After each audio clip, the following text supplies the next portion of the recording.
নমস্কার, news RCBS এ আপনাদের স্বাগত। আপনাদের সঙ্গে রয়েছে আমি সুলগ্না। বিস্তারিত খবরে আসবো তার আগে চোখ রাখবো আজকে শিরোনামে। পটাশপুরে বাজি কারখানায় বিস্ফোরণ, শিশু সহ আহত 3।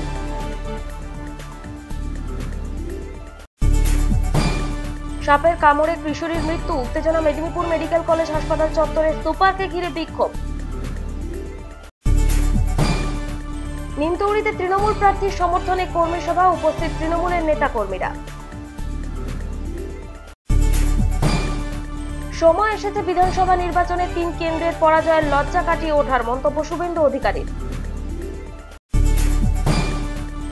কালীপুজোতেও থিম পুজোর হিড়িক, তমলুকের জমজমাট আয়োজন দীপাবলি। কালীপুজোকে ঘিরে কড়া নিরাপত্তার ব্যবস্থা, জানালেন এসপি।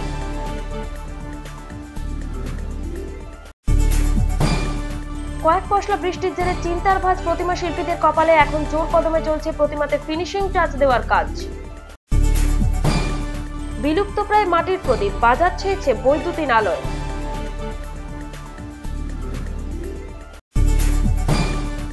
ঝলসা রোগের প্রকোপ, ক্ষতিগ্রস্ত হচ্ছে সুগন্ধি ধান চাষ। এলাম বিস্তারিত খবরে।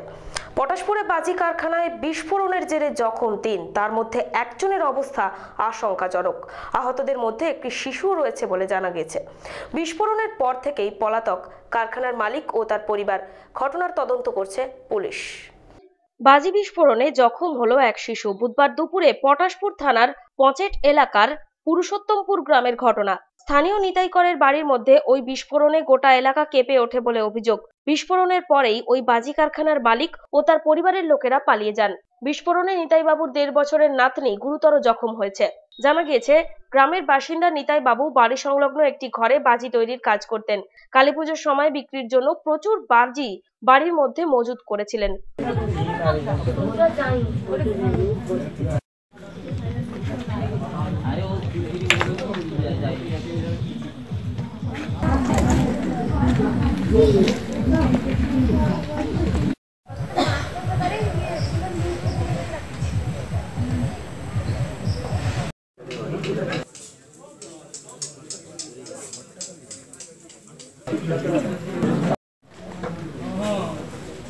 ভালো করে ঢেলে দেখে আগে সুতলি হলে ঠিক আছে।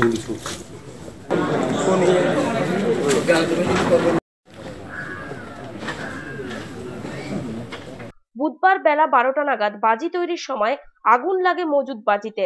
বাড়ির অ্যাসবেস্টসের ছাউনি দেওয়া চাল উড়ে যায়। পাম্প মেশিন দিয়ে জল তুলে আগুন নেভান স্থানীয় বাসিন্দারা। পটাশপুর থানার পুলিশ ঘটনাস্থলে যায়, যদিও ততক্ষণে চম্পট দেন কারখানার মালিক। ঘটনার জেরে জখম হয়েছেন আরো 3 জন, তার মধ্যে একজনের অবস্থা গুরুতর। আচ্ছা, এখানকার নমুনা কিন্তু বলছে কোনোভাবে যে আপনার কথা মতন যে কোনোভাবে শুধু পুজো পার্বণের জন্য নয়, যথেষ্ট মজুদ ছিল এবং শুনছি যে সরিয়ে দেওয়া হয়েছে।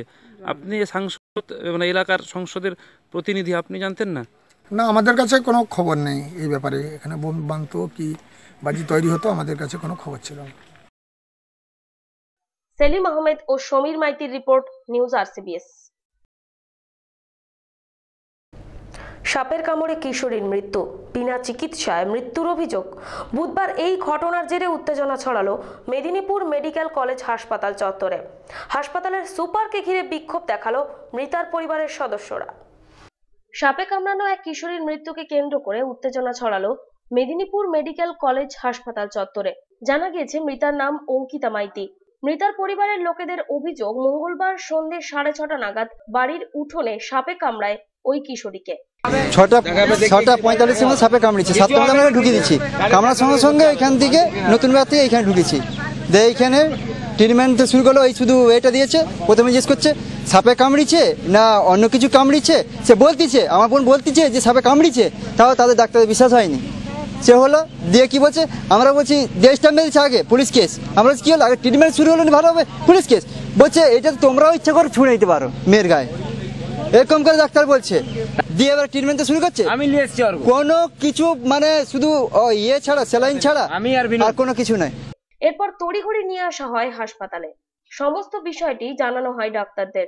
জুনিয়র ডাক্তাররা রক্তের নমুনা সংগ্রহ করলেও কোনো চিকিৎসার ব্যবস্থা করা হয়নি বলে অভিযোগ করছেন মৃতার বাড়ির লোকেরা। চিকিৎসা গাফলতিতে মারা গেছে। ডাক্তারকে অনেকবার বলেছে আমার বোন যে সাপে কামড়েছে। ডাক্তার বলছে তার কি মানে হয় যে সাপে কামড়াতে পারে, অন্য কিছু তো হতে পারে, তোমরা তারা ডাক্তার হয়ে যেতে পারতে। কোনো কিছু একটা কোনো ডাক্তারকে বললে যে একটা স্যালাইন দিন বা কিছু বললে হ্যাঁ দিচ্ছি, এখন সময় নেই বা ডাক্তার নেই বা আছে, এরকম কোনো প্রশ্ন করছে না। কোনো কথা বলে মেজাজ দেখাচ্ছে, হ্যাঁ আপনারা সব জেনে গেছেন, আপনারা তারা স্কুলে আপনারাই তাহলে ডাক্তার হয়ে যাবেন। আমি চাই তাদেরকে রিপোর্ট দেওয়ার কথা, ব্লাড রিপোর্টের কথা বলতে তাদেরকে বললাম ব্লাড রিপোর্ট করে দিলাম, বই ঠিক আছে রিপোর্টটা দিয়ে দেবো।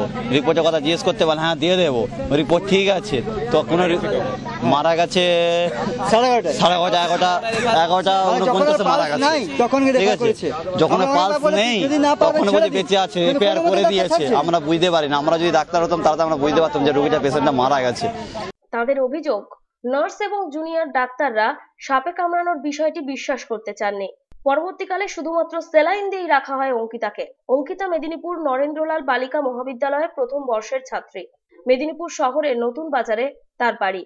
ঘটনার 17 ঘন্টা পর বুধবার বেলা 12টা নাগাদ হাসপাতালেই মারা যায় অঙ্কিতা। আমাদের দাবি এই মুহূর্তে যে জুনিয়র ডাক্তার যে এই জিনিসগুলো করছে, যে অন্য কোনো ডাক্তার আসছে না, বয়স্ক যারা অভিজ্ঞতা ব্যাটসম্যান তারা আসছে না মাঠে, অন্য ব্যক্তি এসে মাঠ খেলছে, সেটা তো খেলা হচ্ছে না। বয়স্ক ডাক্তার, সিনিয়র ডাক্তার তারা চেম্বার খুলে বসে রয়েছে, তাদেরকে ডাকলেও তারা আসছে না। জুনিয়র ডাক্তার এত লক্ষ লক্ষ টাকা দিয়েছে সরকারকে এত লক্ষ লক্ষ টাকা দিয়েছে, তার জন্য তাদেরকে থাম দিয়েছে। হ্যাঁ, জুনিয়র ডাক্তারই চালাচ্ছে। মৃতদেহকে ময়না তদন্তের জন্য পাঠানো হয়। এদিকে মৃত্যুর জেরে বিক্ষোভ দেখাতে শুরু করে পরিজনের লোকেরা। পরিস্থিতি নিয়ন্ত্রণে আনতে ঘটনাস্থলে পৌঁছয় পুলিশ। 17 ঘন্টায় কি চিকিৎসা করেছে সেটা আমরা পাড়া প্রতিবেশী আমরা সবাই জানতে চাই। সেই লিখিতটা দিক, কি কি ইঞ্জেকশন দিয়েছে, কি কি ওষুধ দিয়েছে, কি কি ট্রিটমেন্ট করেছে সেটা আমরা জানতে চাই। তারপরে পেশেন্টকে পোস্টমর্টম করতে দেবো না, এখন দেবো না, যতক্ষণ ওই ডাক্তারটা আসে, যে যার আন্ডারে ছিল সেই ডাক্তারটা এসে আমাদের সঙ্গে যোগাযোগ করুক, যে বলুক যে আমরা এই ট্রিটমেন্ট করেছি। হাসপাতালের সুপার তন্ময় কান্তি পাঁজাকে ঘিরে বিক্ষোভ চলতে থাকে। কমপ্লেন অ্যাজিটেশন একটু হয়েছে, পেশেন্ট যেহেতু মানে কম বয়স এবং সাপে কাটা হঠাৎ করে মারা গেছে, মর্মান্তিক বটে, দুঃখজনকও বটে।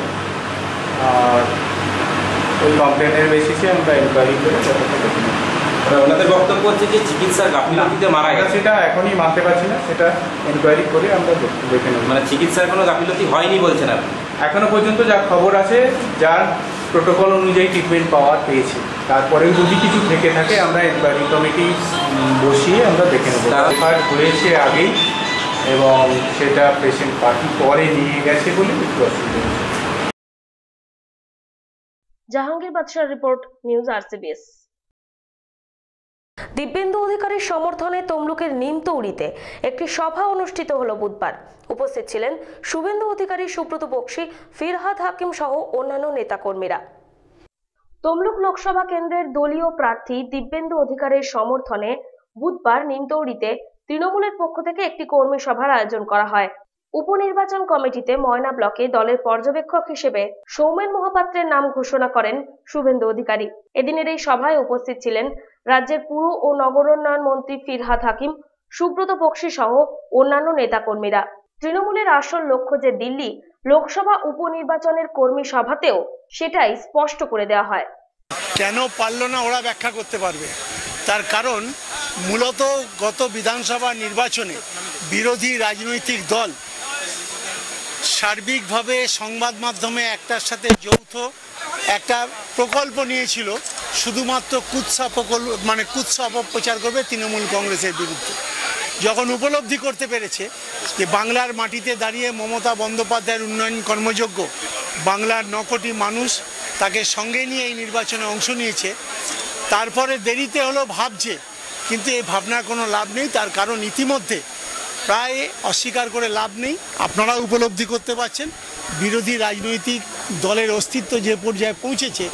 তো কোনো রকমের টিকে টুকে কোথায় পৌঁছবে জানি না এই লোকসভায়, কিন্তু এই উপনির্বাচনের পর বাংলার মাটিতে আর বিরোধী রাজনৈতিক দলের কোনো অস্তিত্ব থাকবে না। জাহাঙ্গীর বাদশার রিপোর্ট, নিউজ RCBS। সময় এসেছে লজ্জা কাটিয়ে ওঠার। নেত্রী আমাদের যতটা ভরসা করেন তার মূল্য দেওয়া উচিত। বিধানসভা ভোটে তমলুক লোকসভা কেন্দ্রের 3টি বিধানসভা কেন্দ্রে হারের বিষয়ে মন্তব্য তৃণমূল নেতা শুভেন্দু অধিকারীর।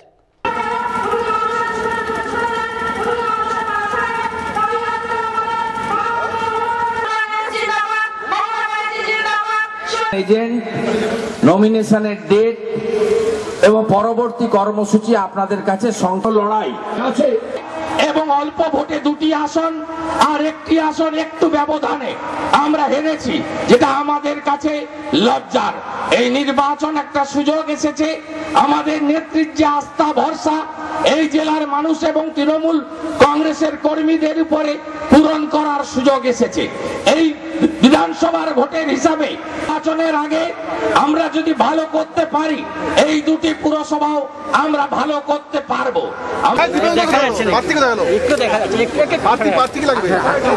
আমাদের এখানে উপস্থিত আছেন জ্যোতির্ময় ঘোষ, আমাদের সুকুমার দে, রণজিৎ সহ। সেলিম আহমেদের রিপোর্ট, নিউজ RCBS। কালীপুজো বরাবরই জমজমাট তমলুক শহরে। এখন কালীপুজোতেই থিম পুজোর হিড়িক। চিত্র তারকাদের নিয়ে উদ্বোধন সহ নানা সাংস্কৃতিক অনুষ্ঠানের মধ্য দিয়ে বিভিন্ন চমক রয়েছে জেলাবাসীর জন্য। দুর্গাপুজোর থেকেও কালীপুজো বেশি জনপ্রিয় তমলুক শহরে। ছোট বড় মিলিয়ে প্রায় 100টিরও বেশি পুজো হয় জেলার সদর শহরে।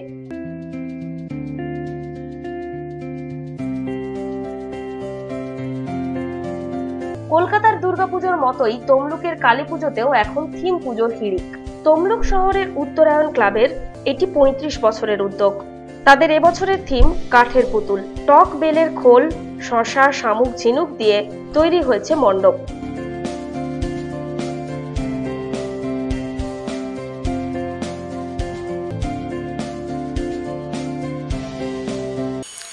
উত্তরায়ণ ক্লাব 2016-তে 45তম বর্ষে আজকে আমরা এই মণ্ডপটি উপস্থাপন করেছি। এই মণ্ডপটি প্রকৃতির রঙে, কাঠপুতুলের ঢঙে। তো এই কাঠপুতুলের যেভাবে তৈরি হয় সেই কাঠপুতুলগুলোর মতো আমরা এখানে জনসাধারণকে দেখানোর জন্য এবং প্রতি বছর আমরা বিভিন্ন রকম নতুন নতুন প্রয়াস নিই। সেই সূত্রেই এবছরও আমরা ভাবছি যে এটা জনগণ নিশ্চয়ই নেবে। আমি আরেকটা জায়গা থেকে আমরা মনে করি যে তমলুক শহর শুধু নয়, এই পুজো দেখতে হাওড়া, মিদনাপুর এবং গোটা পূর্ব মেদিনীপুর জেলার লোক ঝাঁপিয়ে পড়ে এই উত্তরায়ণ ক্লাবের পুজো দেখার জন্য।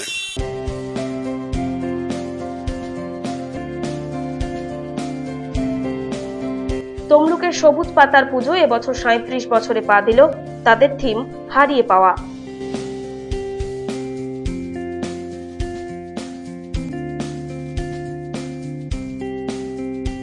ডাইনোসর সহ যে সমস্ত প্রজাতি পৃথিবীর বুক থেকে হারিয়ে গিয়েছে তাদের তুলে ধরা হয়েছে এই থিমে। পাশাপাশি গুরুত্ব দেওয়া হয়েছে সবুজায়নকে। সবুজ পাতা 37 বছরে পড়লো এই বছর এবং আমাদের থিমটা হচ্ছে হারায় খুঁজি।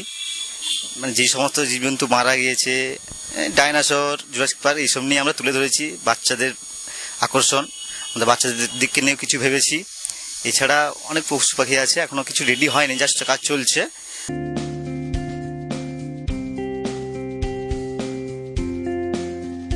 তমলুকের 5 স্টারের এটি 42তম পুজো।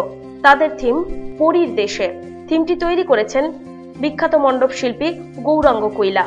এই থিমের এখানকার 5 স্টার ক্লাবের গৌরাঙ্গ এবং আমি দুজনে মিলে এই থিমের পরিকল্পনা করেছি। এবারে আমাদের থিম হচ্ছে রূপকথার দেশে। কারণ থিম নিয়ে তো সবাই এখন পুজো করে, আর আমাদের বিশেষ করে তমলুকে থিমের উপরে জোর করেই একটা কালী পুজোর যে এত আয়োজন বহুদিন ধরেই থাকে, তো সেই ভাবনা নিয়ে আমরা এবারে নতুন ভাবনা ভেবেছি রূপকথার দেশে। বিভিন্ন ক্লাবগুলিতে পুজোর কয়েকটা দিন চলবে নানাবিধ সাংস্কৃতিক অনুষ্ঠান। পাশাপাশি উদ্বোধনে থাকছেন চিত্র তারকারা। সব মিলিয়ে এবারের কালী পুজো যে জমজমাট হতে চলেছে এ ব্যাপারে কোনো সন্দেহ নেই। আমাদের তমলুক 5 স্টার ক্লাবের এবারে 42তম বর্ষে আমরা পড়েছি আমাদের সার্বজনীন শ্যামা পূজায়। এবারে আমাদের মণ্ডপ সজ্জার দায়িত্ব নিয়েছেন আমাদের বিখ্যাত শিল্পী গৌরাঙ্গ কুইলা।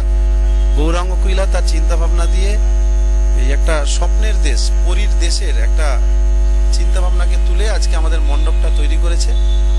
আপনারা দেখতে পাচ্ছেন, আমরা আশা করি সারা জেলার মানুষ অত্যন্ত আনন্দের সঙ্গে আমাদের এই মণ্ডপটা উপভোগ করবে।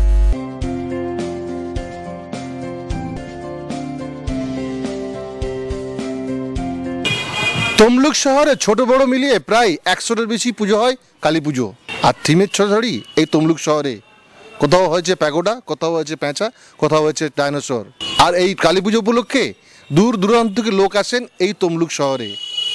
আর দুর্গাপুজোর থেকেও কালী পুজোর বাজেট এখানে সব থেকে বেশি।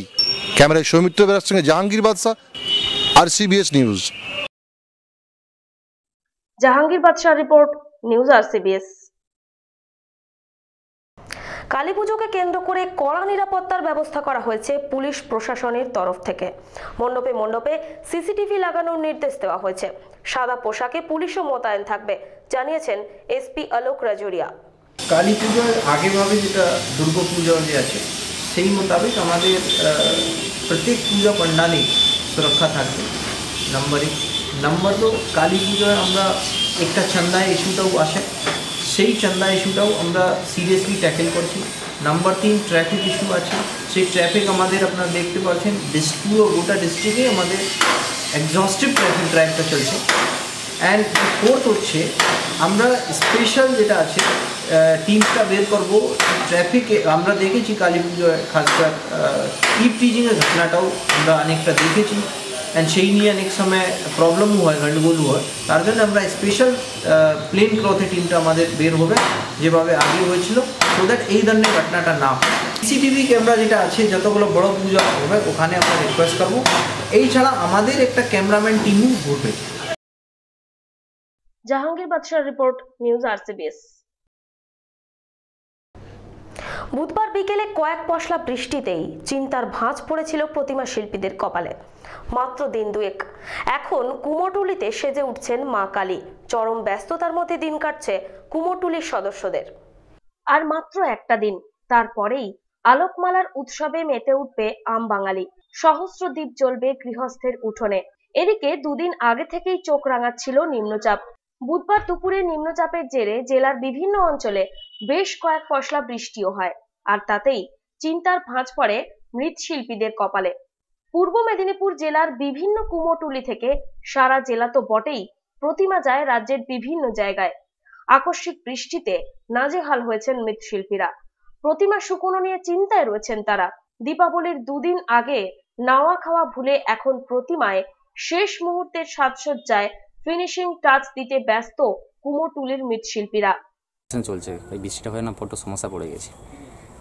কি কি সমস্যা দেখা দিচ্ছে? সমস্যা মানে বৃষ্টির জন্য একটু অসুবিধা হচ্ছে কাজের মাথায়, তারপরে বছর কাজটা খুব লেটে আরম্ভ হয়েছে, তো সমস্যা একটু হচ্ছে আর কি। কত পিস ঠাকুর তৈরি হচ্ছে? বেশি না, 15 পিসের মতো আছে। কোথায় কোথায় যায় ঠাকুর? আছে হাওড়া আছে, কলকাতা আছে, তমলুকু আছে, মেছেদা আছে, এরকম আছে আর কাকটাতে আছে। সব কি মাটির কাজ? হ্যাঁ, প্রায় মাটির থিম হয়ে আছে। তারপরে চিনি দিয়ে একটা চিনি মিষ্টিতে ঠাকুর তৈরি হচ্ছে আপনার ওই কলেজ পাড়ার পিছনে লাগানোটা। ওটা আপনার হাতে? হ্যাঁ, ওটা আমার হাতে। পুলক বেরার রিপোর্ট, নিউজ RCBS। মাটির প্রদীপ এখন বিলুপ্ত প্রায়, বাজার ছেয়ে গেছে বৈদ্যুতিন আলোয়। দীপাবলিতে সেই মাটির প্রদীপের মাহাত্ম্য আর নেই। এদিকে বাজি তৈরিতেও প্রশাসনের কড়া নজরদারি। বাজার গিলছে চীনের আতশবাজি। বিপাকে পড়েছেন মাটির প্রদীপ ও বাজি প্রস্তুতকারকরা।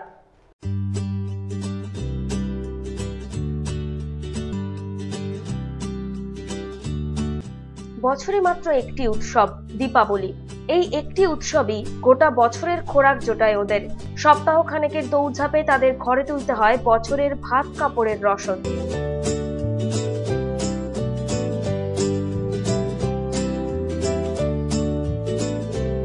আলোর উৎসব দীপাবলিকে কেন্দ্র করে ওরা কেউ তৈরি করেন মাটির প্রদীপ, কেউ মোমবাতি। আবার কেউ কেউ তৈরি করেন বাজি। পূর্ব মেদিনীপুরের কাঁথির চাট্টাভেড়ি, এগরার কামারডিহা, ভগবানপুরের চড়াবার, মহিষাদলের গড়, কমলপুর, কোলাঘাট এই সমস্ত এলাকার কয়েকশো মানুষের রুজি রুটির উপায় হলো প্রদীপ, মোমবাতি এবং বাজি তৈরি করা। বর্তমানে প্রশাসনের বিধিনিষেধের কারণে বাজি তৈরি এক প্রকার বন্ধ বললেই চলে।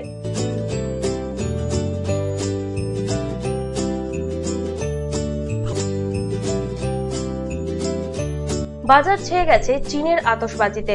মোমবাতি প্রদীপ তৈরিতে কোনো বাধা নেই, তবে এদের বাজার গিয়েছে বৈদ্যুতিক আলোর কবলে।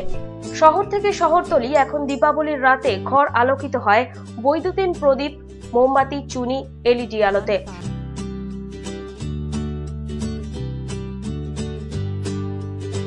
এসবের সাথে টেক্কা দিতে না পেরে ব্যবসায় মার খাচ্ছেন জেলার এই প্রদীপ, মোমবাতি কারিগর ব্যবসায়ীরা। তাই চাহিদা না থাকার কারণে এই ব্যবসার প্রতি ক্রমে আগ্রহ হারিয়ে ফেলছেন তারা।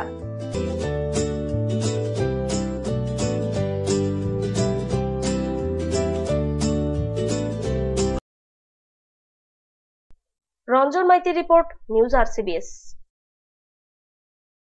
কৃষি সংক্রান্ত সমস্ত খবরাখবর জানতে চোখ রাখুন কৃষি কথায়।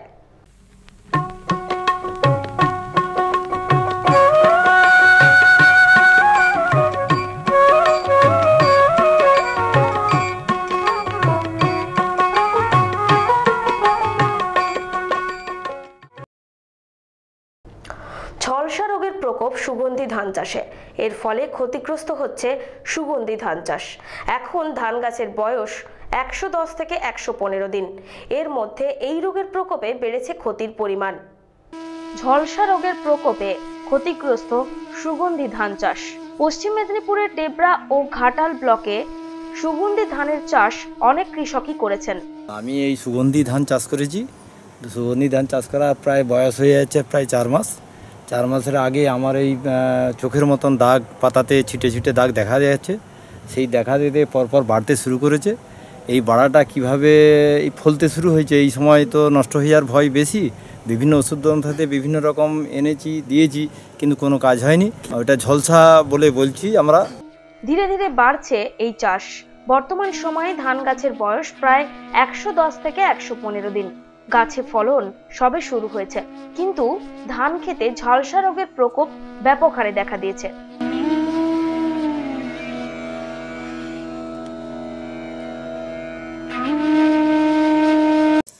আমাদের পশ্চিম মেদিনীপুরের ডেবরা ব্লক এবং অন্যান্য ঘাটাল সাব ডিভিশনের বিভিন্ন ব্লকে এবছর আমাদের খারিফ সিজনে আমরা কিছু সুগন্ধি ধানের চাষ করেছিলাম।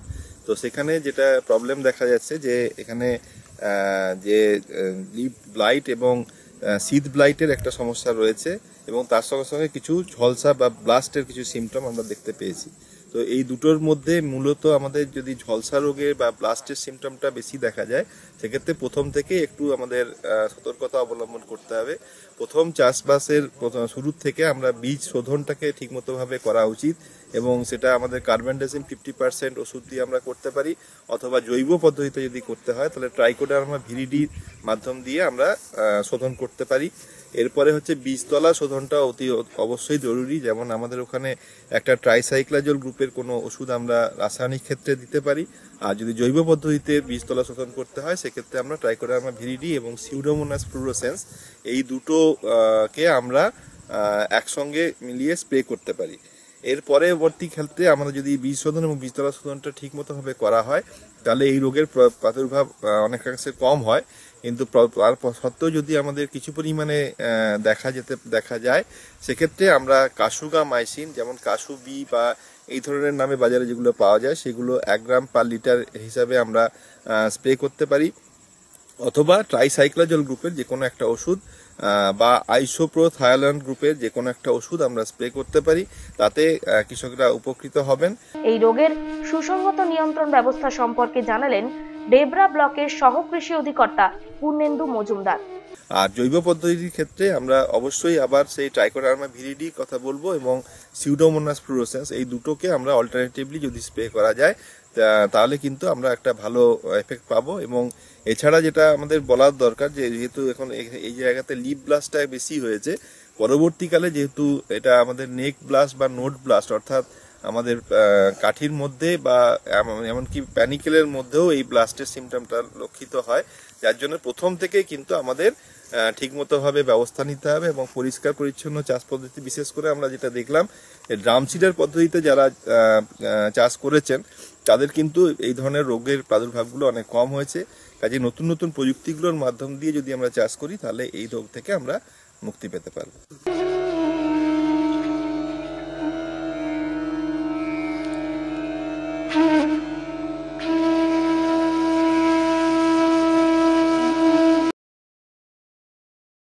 প্রসূন ব্যানার্জির রিপোর্ট, নিউজ আরসিবিএস।